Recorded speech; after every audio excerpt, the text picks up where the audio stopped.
So it is a NPN transistor, NPN. You know that the N side is a thinner side as compared the collector region, emitter region. This is a emitter region. This type is a pit base region, and this region is a collector region. So width आता आपण पाहणार आहोत N P N transistor.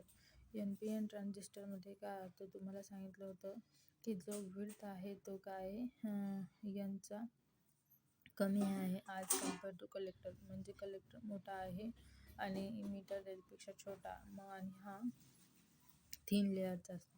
आता काय तो जो आहे तो ते कलेक्टर इमिटरची डोपिंग जास्त असते आणि कलेक्टरची डोपिंग कमी असते as compared to the emitter. And the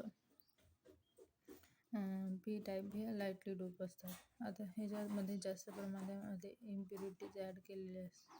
electrons आहे majority charge carrier electrons and minority charge carrier of electrons आणि हा पॉझिटिव्ह निगेटिव्हला कनेक्ट असतो आणि निगेटिव्ह पॉझिटिव्ह कनेक्ट असतो. तर तो काय झाला रिव्हर्स बायस. आणि आपल्याला माहिती आहे की त्या दोघांची डिप्लेशन लेअर काय असते इन्क्रीज असते. आता आपण पाहणार आहोत फॉरवर्ड रिजनमध्ये कारण इलेक्ट्रॉन्स कसा फ्लो होतो.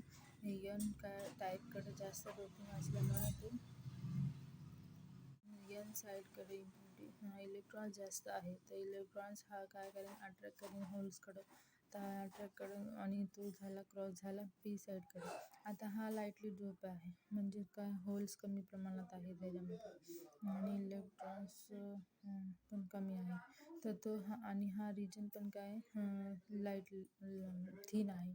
तर तो ते काय करतो अक्रॉस करतो एन साईडकडे अक्रॉस करतो आणि हा करंट काय क्रॉस करतो इलेक्ट्रॉन्स हा क्रॉस करतो emitter to collector.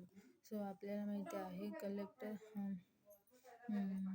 Electrons charge is opposite to the current. तर करंट तुमचा हा काय कलेक्टर टू इमिटर हा फ्लो होतो.